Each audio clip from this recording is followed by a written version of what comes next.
Hi YouTube, welcome back. We've got another episode of Maglite versus the world. Although to be fair tonight, we're actually really only talking Maglite versus Maglite or Maglite versus the darkness. What we've got is we've got some mini mags. So in many ways, the mini mag is a very, very iconic light. Probably more iconic than the D-cell full-size Maglites. You know, I would imagine at some point millions and millions and millions of people must have owned a mini Maglite, and probably still got one tucked away in a drawer somewhere, often with alkaline cells that have leaked in them and you can no longer use it, but there's plenty in service still. Now we know Maglite do an LED version, which various degrees of success, but it's out there, you can buy it. It's not a bad torch. I can link a review to one of the ones I've already tried. But the classic Maglite, mini Maglite, AA batteries, you know, it's one of those household lights that any person can use and own. So we're going to try them tonight at their best. So with me, I've got a classic mini mag here. So something to note is the original mini mags have got a much smaller, shallower reflector than the current LED ones. And that does change the beam profile quite a bit. You get a much bigger spill beam. So what we've got here is a classic mini mag. Now I'm actually running this on about the best batteries you can get, which are actually 1.5 volt lithium ion AAs. So what they are is they're a lithium ion cell in an AA sized package that have basically got a little buck driver or protection circuit in there, so they only produce 1.5 volts instead of 4.2. Now these cells, I wouldn't say are the best thing ever. They don't particularly like high drain applications, and the protection circuit means they'll just shut off when they get to a certain voltage point internally. You won't know when they're going to stop working. I'd never rely on them in a frontline sort of light, but in something that is voltage dependent, you will get much better performance than you will out of a 1.2 volt nickel metal hydride.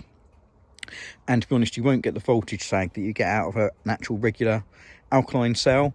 I'd guess the closest is probably going to be something like the Energizer lithiums, but even still I think these are going to give you a better sort of discharge curve. And as we can see, we've got quite a good spot beam there, and you know, we've got a little bit of spill. You know, it's reasonably dull. It is quite amazing just how much of a thrower the little mini mag is, considering it makes so few lumens. We've got a tree there, I think you can just see it on the camera.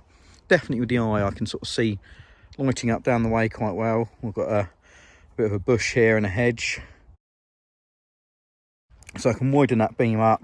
Of course we get that sort of classic sort of donut hole, depending on quite how well centered the bulb and the head is. It does wobble about a little bit, and we get like the butterfly wings where the filament is.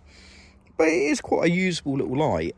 Obviously being incandescent, we get really good CRI, and the beam is moderately white, running on this sort of highest sort of voltage that we can get out of sort of AA cells. Now there are some different bulbs. I've actually got at least two different types of bulb for the mini mag. So those really tiny little thin bulbs, two little bipin legs on them. I've got some that are all one colour and some that have got a green band on the bottom. Now the ones that have got the green band on definitely make a whiter light and more lumens. I put this in my light box in the candle mode, so without the lens on.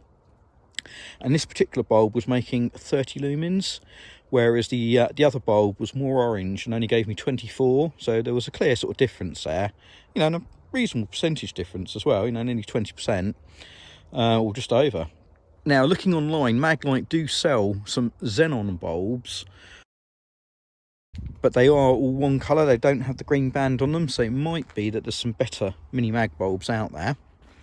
But I really wanted just to bring this out just to see how usable it is outside. And it's like, well, actually, if you had to, you're not going to light up a big area and you're not going to necessarily light up a great distance.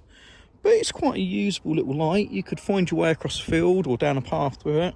And indoors, it's actually quite a nice amount of light. It's not too bright, but you can kind of illuminate a room with it. If we stand back, we're sort of, we're nearly a car and a half, 2 car lengths away from the vehicle now, and you can see we can still throw some light on it. It's more than capable of being a usable little torch. And I say that spill beam, there is spill there, you can see we're just getting a little bit of spill beam, but anyhow, what I really want to do was see, can we actually improve this without putting an LED module in it? And I was reading on one of the forums, on Candle Power forums, about using the latest bipin xenon bulb from the current sort of D-cell mag series, full-size series, and putting it in one of these. So I bought a bulb. Now the legs are a little bit far apart, but you can kind of easily bend them to make them go into the socket. I don't know if it's a G3 that's in the current D-cell series. The bulb is a lot bigger, and I kind of thought maybe it'll give us a bigger beam. So I've got another Maglite with me. Now this one here, because I've put a different bulb in it, I'm actually running it on a 14500 lithium ion and a blanking spacer.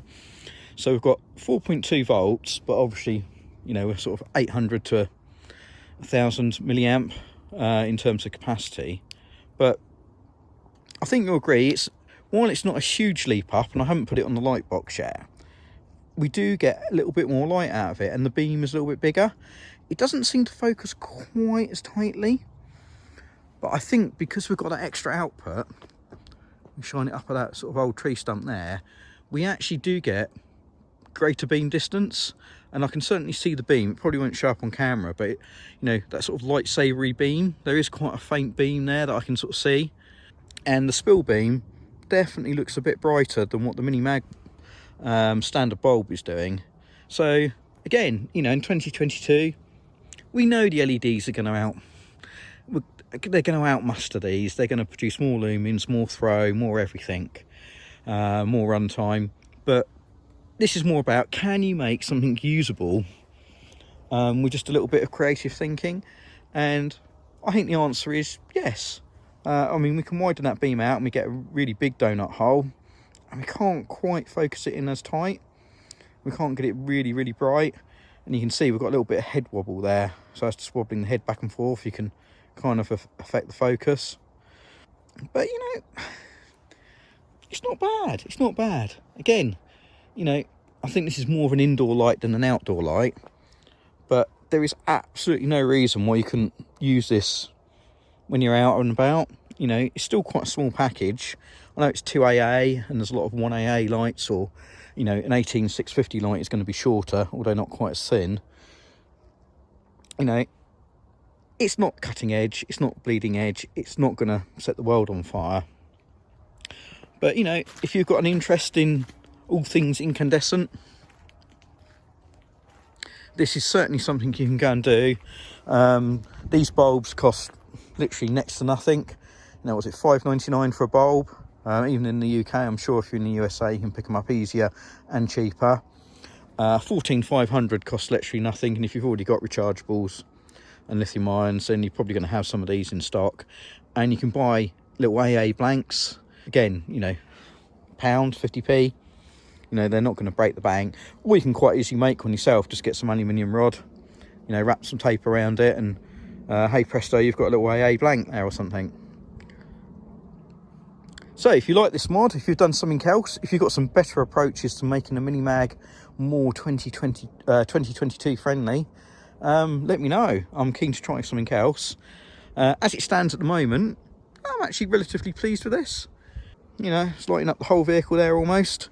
We're standing, what, I don't know, 10, 11 feet away from it. Let's just get the other mini mag back out, the one that's got the standard bulb. And I say, if you've got this on some Duracell batteries, you know, I don't think it would be as bright. We really are maximising what we can do, running it on those 1.5 volt lithium ions. And I say, it's quite impressive. The throw's good, but the beam is really quite tiny. So if we try and light that stump up, you can just see we're getting a little spot of light on there. With the naked eye, I can see what it is, but on the camera, I can see, you know, it's really difficult to tell what that is. And when we point it at the car, you know, we're not even lighting up an entire wheel. Just broaden that out a bit. The beam retains its quality a little bit better. We do get the donut there, but not as bad with that original mini Maglite bulb. Let's go back to the modified one, just with that larger bulb in it. So this bulb you'd also find in the ML25 IT as well, the 2-cell, and you can see, look there. So without having to do anything, we're lighting up larger than the wheel, whereas the standard bulb lights up smaller than the wheel. And without changing the focus, you know, we're sort of getting out and lighting up that big old stump of a tree there without any problem. I can probably just tweak it a little bit as well. Yeah. So you can see we're just lighting up a bigger area. I'll get this on my light box, and I'll get some actual lumen figures for you as well, and I'll post them up with it. But I'll try it in the candle mode and with the lens on. So in candle mode, 30 lumens is the target we need to beat. And I know some of the LED drop-ins for these, they might have some pretty broad claims, but the reality is none of them really make over 100 lumens out the front. Sometimes only half that. Thanks for watching.